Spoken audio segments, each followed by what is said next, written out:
Your support keeps these stories alive. Like, subscribe, and ring the bell. If there's one thing I've learned in life, it's that every family has at least one person you could only describe as a walking disaster. In ours, that person is my aunt. To put it politely, she's a complete piece of work. To put it honestly, well, let's just say it would violate the no swearing policy on polite conversation. She's the kind of person you instinctively keep your back to, not because you expect her to stab you, though honestly I wouldn't rule it out, but because you know she's already eyeing what's in your pockets. She isn't well liked, not by me, not by my siblings, and not even by most of her own brothers. But my grandparents, bless them, are old school in that blood is blood way, and my grandmother especially refuses to exclude her from family gatherings. We can't just stop inviting her because we don't like her, Grandma says, as if disliking her is the only reason. Personally, I could write her a list, a long one, double-sided, with bullet points and footnotes. The truth is, my aunt is shallow and materialistic in a way that would make a magpie look humble. She's obsessed with appearances, always chasing the next expensive thing, whether or not she can afford it, and usually she can't. The more sentimental or rare an item is, the more she wants it, and it's never because she appreciates the meaning. No, for her, it's about bragging rights and the imagined prestige it'll give her in front of whatever crowd she's currently trying to impress. This isn't new behavior either. She once tried to convince my grandpa to sell off a chunk of family property that had been in our name for over a century. 100 years of history, memories, and work. Also, the money could be split between my dad and my uncles. She dressed it up like a practical idea, saying it would help everyone move forward financially. But the truth was transparent. She wanted her cut, and she wanted it now. Grandpa shut her down immediately, and the rest of the family backed him, though not without a few heated exchanges that still get referenced at reunions. The crown jewel of our family heirlooms, though, is the pocket watch. It's not just old, it's ancient by modern standards. Swiss-made gold with platinum inlay, and so finely crafted it practically hums with history when you hold it. It's been passed from father to son for generations, a tradition that's never been broken. Right now it belongs to my grandpa, but eventually it's meant for my dad, and after him, well, I'll be its keeper. My aunt hates that, absolutely seethes about it. She's tried every angle, emotional appeals, guilt trips, even flat-out lobbying my grandpa to give it to one of my uncles instead. She's cornered my dad too, telling him to be reasonable and just let it go, but neither of them have budged, which has only made her more bitter. All of that came to a head one Saturday, the day this story really begins. We were at my grandparents' house for a birthday celebration. It was one of those rare gatherings where, for a while, everything felt nice. People were chatting, the kids, including my 5-year-old daughter, were playing in the living room, and for once the noise level was the kind that makes you smile rather than reach for aspirin. I remember thinking to myself, this might actually be a good day. But peace never lasts long when my aunt is in the room. I should have known better. When it was time for her to leave, she made the usual rounds of goodbyes, hugging Grandma just a little too dramatically, throwing out fake compliments about how lovely the party was. I was half distracted helping my daughter collect her toys when suddenly, she piped up in that innocent, high-pitched voice only a child can manage. "Don't forget to put back the watch, Auntie S." At first I thought I'd misheard her. I looked over, blinking, and asked, "What watch?" She answered without hesitation, "The fancy gold one." The air in the room changed instantly. Grandpa froze, his smile fading. Without a word, he walked to his study. Moments later, he returned, his expression grim. "It's gone," he said. My uncle turned to my aunt. "Tell me you didn't." She bristled, feigning confusion. "What are you talking about?" But Grandpa wasn't buying it. "Hand me your bag," he said. The protest was automatic, offended gasps, muttering about how dare he accuse her, but eventually she handed it over. And there it was. The pocket watch, gleaming in the light, nestled between her wallet and a half-empty lipstick tube. The room erupted. Grandma's face was pale with shock. My uncle swore under his breath. Grandpa's voice was low but shaking with fury as he told her to leave now. And me, I just stood there, my daughter clinging to my leg, thinking about how a 5-year-old had just blown apart my aunt's mask in front of the whole family. I didn't think she could make it worse. I was wrong. That night my phone rang. It was her, and she was furious, not apologetic, not embarrassed. No, she called to scold me for raising a daughter who snoops and for encouraging bad manners. I laughed. I couldn't help it. Then I told her she was hardly in a position to lecture anyone about morals and hung up. That was the night she went from being disliked to being shunned. And even then, I didn't realize the ripple effect that moment would have on the entire family. The morning after the watch incident was eerily quiet, at least at my house. No calls from my parents yet, no texts from my brothers, nothing. It was the kind of silence that feels like the pause between a lightning strike and the rumble of thunder. I knew the storm was coming, I just didn't know when. It didn't take long.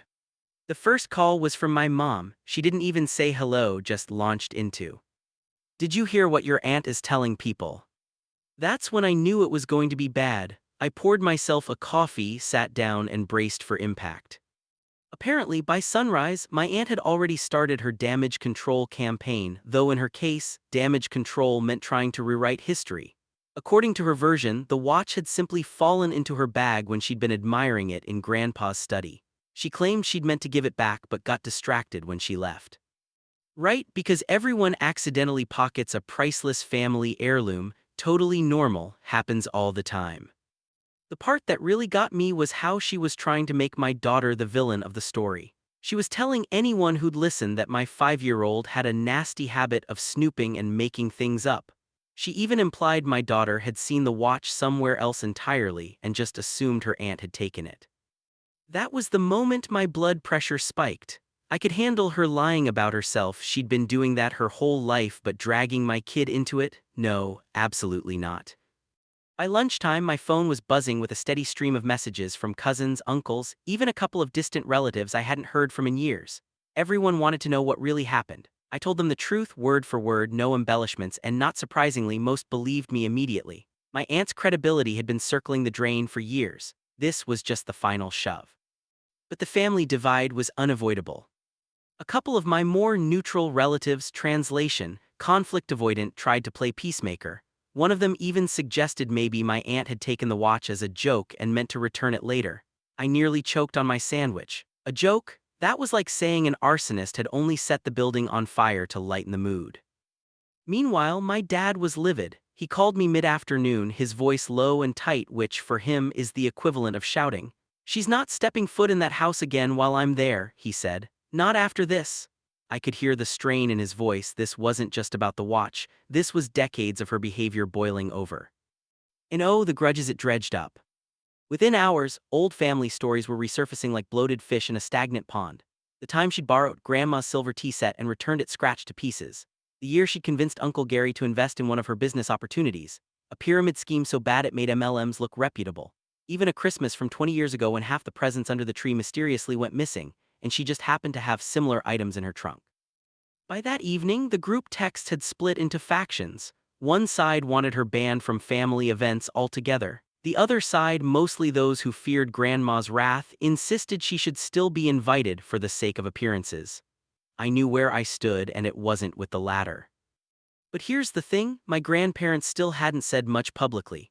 I knew they were shaken. I'd heard from my mom that Grandpa hadn't spoken to my aunt since the incident, but they were also the kind of people who hated washing dirty laundry in public. That meant whatever they decided would happen quietly, and I wasn't sure which way they'd go. The quiet didn't last. The next weekend, we had another family get-together planned, this time a smaller dinner at my parents' place. The guest list was suddenly in question. Was my aunt invited? Was she uninvited? Would she show up anyway? No one knew, but everyone was waiting to see. I had a bad feeling about it, because my aunt, she's not the type to disappear when she's been humiliated. She's the type to show up louder, dressed better, and armed with a smile sharp enough to cut glass just to prove she still can. And I was right. By the time the evening of the dinner rolled around, the air was so thick with anticipation you could have cut it with one of Grandma's good steak knives. The guest list was meant to be small, just my parents, my grandparents, my brothers, and me with my daughter. But the unspoken question hanging over everyone's head was the same: would she show up? Dad was convinced she wouldn't. "She's too proud to face us after last week," he said, ladling mashed potatoes into a bowl like he was loading ammunition. Mom wasn't so sure. "You know her, she thrives on this kind of drama," she muttered, rearranging the cutlery for the third time. I had my own prediction. If she came, it wouldn't be to apologize. It would be to reframe the story, make herself the misunderstood victim, maybe even turn the whole thing into some funny anecdote for her own amusement. We didn't have to wait long to find out. At 6:15 minutes late, as always, the front door opened and in she swept, wearing a tailored emerald green dress that screamed, "Look at me." She was dripping with jewelry, her perfume hit the room like a chemical weapon, and she carried a gift bag that looked like it belonged in a luxury boutique window. "Hello, family," she sang out as if she were walking onto a talk show set. The silence that followed was so absolute I could hear the faint hum of the fridge in the kitchen. Grandpa didn't get up from his chair. "You weren't invited," he said flatly. "Well," she replied undeterred, "I wasn't uninvited either, and I brought dessert." She held up the gift bag, which I later discovered contained a single store-bought cheesecake with the price tag still stuck to the bottom. The meal that followed could best be described as a hostage situation with food. We all sat around the table, making the kind of stilted small talk you use when you're trying not to say what you're really thinking. Every bite felt like chewing through glass. My daughter, sitting beside me, swung her legs under the table, blissfully unaware of the adult's silent warfare. At one point she whispered, "Why's Auntie S smiling so much?" I whispered back, "Because she's hopping, no one notices her teeth are sharpened." Halfway through dinner my aunt struck. "I think," she began, placing her fork down with deliberate grace, "we should put last week behind us. It was all a misunderstanding, and I'm sure none of us want to let something so silly cause a rift in the family." I nearly choked on my water. Silly. A 100-year-old watch stolen out of my grandfather's study was silly now. Dad's hand clenched around his glass. "You stole from him," he said, his voice dangerously calm. Her eyes widened theatrically. "I did no such thing, it was a mistake. The watch got into my bag somehow." "Because you put it there," I cut in before she could finish. She turned to me with a pitying smile, the kind you reserve for someone you think is too stupid to understand nuance. "You've clearly been influenced by a child's imagination. I'd think a parent would be more careful about that." And there it was again, the jab at my daughter. My patience snapped. "Influenced?" I leaned forward. "She saw you take it. She told me exactly what she saw, and you were caught red-handed. If you're going to lie, at least try a new script." For the first time all evening, her smile faltered. "You've always had it out for me," she said, shaking her head in mock sadness. "Ever since." "Ever since you've been pulling stunts like this," Grandpa interrupted sharply. "This isn't the first time you've crossed the line, but it will be the last in this house." The rest of the dinner played out in brittle silence. She barely touched her food. When it came time for dessert, she unceremoniously dumped the cheesecake on the counter and announced she had another engagement to get to. No one got up to see her out. When the door closed behind her, the relief in the room was almost physical. My daughter let out a little sigh and said, "That was weird," the understatement of the year. But here's the thing, as much as we wanted to believe she'd fade into the background after that night, I knew her too well. This wasn't over. She wouldn't let it be. And I was right, because the very next day, she found a new way to turn the situation to her advantage. By the next morning, I'd convinced myself we'd bought at least a week of peace. She'd slink away, lick her wounds, and stew in her own self-pity before figuring out her next move. But with my aunt, that was wishful thinking bordering on delusion. The first sign came in the form of a text from my coworker. It was a screenshot of a local community Facebook group, one of those small-town online spaces where people swap gardening tips, complain about potholes, and occasionally air out the kind of drama that belongs in a soap opera. And there it was, posted under my aunt's real name. "Some people in this town need to learn to teach their children respect. Spreading lies about family is shameful, especially when you're supposed to be a role model. Sad that even little kids are being taught to snoop and tattle for attention." No names, but the subtext was bright as a neon sign. Anyone who knew our family, which was basically everyone in that group, could read between the lines. I sat there staring at my phone, coffee halfway to my lips, torn between laughing at the sheer pettiness of it and throwing my mug at the wall. The comments below her post were a mix of nosy curiosity and thinly veiled judgment. "Oh no, what happened? Sounds like you're dealing with some jealous people. Kids these days, no respect for elders." The only thing worse than her trying to paint herself as the victim was watching strangers fall for it. By noon, the ripple effect had reached my mom, who called me sounding equal parts angry and exhausted. "She's calling around to people from church," Mom said, "telling them you're turning your daughter into some kind of spy and that your dad's being manipulated into shutting her out." Manipulated, that was rich, considering my dad had been itching to ban her from family events since the early 2000s. But the worst came that evening when I ran into Mrs. Conway at the grocery store. She's one of those neighborhood matriarchs who knows everyone's business, and she didn't even bother with pleasantries. "I heard there was some trouble," she said, leaning over her cart like she was about to share state secrets. "You know about that watch." I tried to keep my tone neutral. "There was no trouble, my aunt stole it, end of story." Her eyes widened. "Oh, she didn't steal it, dear. She told me it was a misunderstanding, and you've blown it all out of proportion because you've always been at odds." The air quotes on "at odds" nearly made me lose it. My aunt's talent for rewriting reality was astounding. If she ever turned to politics, she'd probably win. When I got home, I decided I'd had enough of playing defense. If she wanted to drag this into the public arena, fine. I could play that game too. I wrote my own post in the same Facebook group. Imagine trusting someone with your kids at a family gathering only to find out they've been caught red-handed stealing a family heirloom. Imagine that same person blaming a 5-year-old for telling the truth.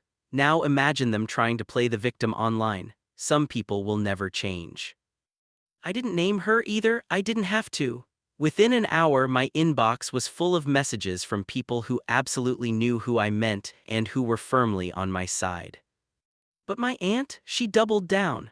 That night she posted again, this time calling out family members who air private matters publicly and claiming she was the real target of years of jealousy. By then, I realized something. She wasn't just trying to clear her name. She was trying to rewrite her entire reputation before the fallout from the watch incident could stick. And if she had to burn every bridge in the family to do it, so be it. What she didn't expect was that Grandpa had reached his breaking point and was about to take a step that no one thought he'd ever take. Grandpa was never one for big, theatrical gestures. He preferred quiet authority, the kind of man who could silence a room with a single raised eyebrow. That's why what he did next shocked everyone, even those of us who had been privately wishing for it for years. It happened the following Sunday. The whole family had been invited to lunch at my grandparents' house, something that hadn't happened since the watch incident.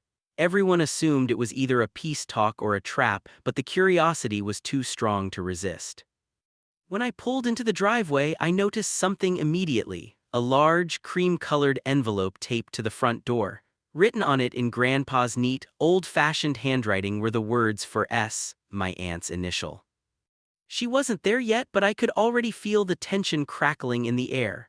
My mom and dad were in the kitchen with Grandma, speaking in hushed tones. My uncles sat in the living room, their faces grim. No one was smiling. At 1:05, as predictably late as always, my aunt arrived. She stepped inside wearing oversized sunglasses as though shielding herself from paparazzi who existed only in her mind. She spotted the envelope instantly, plucked it from the door, and gave a little laugh. "What's this, an invitation? How quaint." Grandpa emerged from the hallway. "It's not an invitation," he said evenly. "It's a letter." Something in his tone made everyone freeze. My aunt glanced around, perhaps sensing the shift in the room, but she opened the envelope anyway. Inside was a single sheet of paper. She began reading aloud, her voice dripping with condescension at first, but it wavered before she reached the end. "Effective immediately, you are no longer welcome at this home or at any family gathering hosted by myself or your mother. Your repeated disrespect, dishonesty, and theft have left me with no choice. The watch stays in the family line it was meant for, and you will have no further involvement with it. Consider this your last communication on the matter."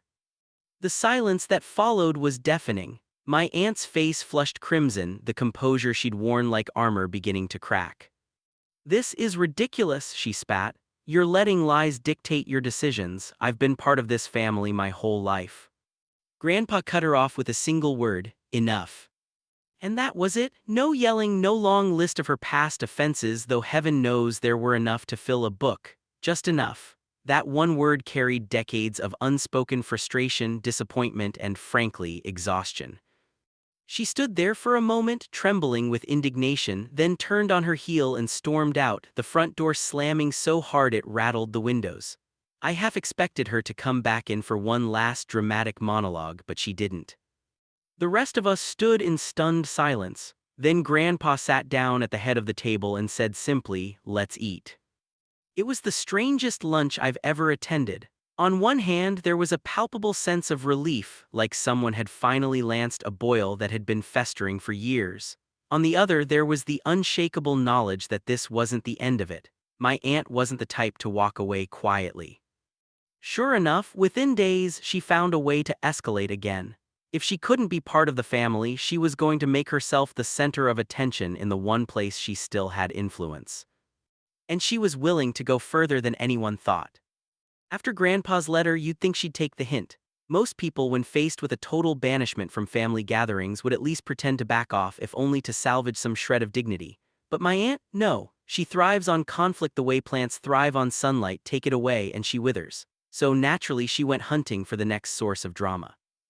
It started quietly. A few cryptic posts online, a vague comment to a mutual acquaintance at the grocery store, the kind of low-level gossip that's irritating but easy to ignore. But then she upped the ante. One Tuesday morning, I got a call from my dad. He sounded both angry and incredulous. "She's contacted the local paper," he said. At first, I thought he was joking. But no, she had actually reached out to a small-town journalist who specialized in human interest stories, pitching herself as a victim of elder financial abuse. According to her, Grandpa was being controlled by my dad and me, manipulated into cutting her out of her rightful share of family assets. It was a masterstroke of half-truths and outright lies. She sprinkled in just enough kernels of reality, the property dispute, the heirloom watch, to make it sound like there might be something there. But the framing was all wrong. In her version, she was a loving daughter who had been unjustly cast aside because she dared to question unfair practices. I could practically hear the quotation marks every time she spoke.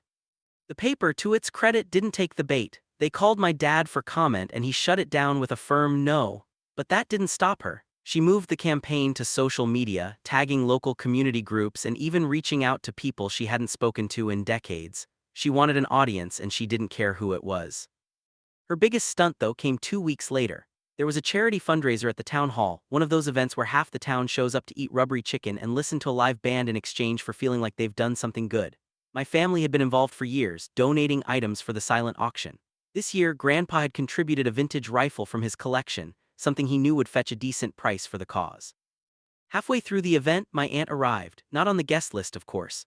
She strolled in wearing another one of her statement dresses, head held high, and made a beeline for the auction table. And then, loud enough for everyone nearby to hear, she started telling people the rifle was hers, claimed Grandpa had promised it to her, but someone, meaning me, had convinced him to give it away instead. The sheer audacity left people stunned. Some laughed nervously, thinking it was a bad joke. Others gave me those awkward side eyes, clearly wondering if there was some truth to it. I had to shut it down on the spot. "That rifle has been in Grandpa's possession for 40 years, I said loudly enough for everyone to hear. "The only thing you've ever owned is the nerve to show up here uninvited." A few people chuckled. My aunt didn't. She gave me a tight smile, turned and walked out, but not before dropping a final parting shot over her shoulder. "This isn't over." That was months ago. Since then, she's gone mostly quiet, but I know her well enough to realize she's not gone, she's just regrouping. People like her don't stop, they pause. They wait for a new angle, a new opportunity, a fresh audience that hasn't heard the story yet. But the watch is still in Grandpa's possession. The property is still in the family. And the rest of us? We're united in a way we haven't been in years, bonded not just by blood but by the shared experience of surviving her chaos. If there's one silver lining to all of this, it's that, for the first time in decades, the rest of us are on the same page, and we all agree. That watch will never be hers, not now, not ever.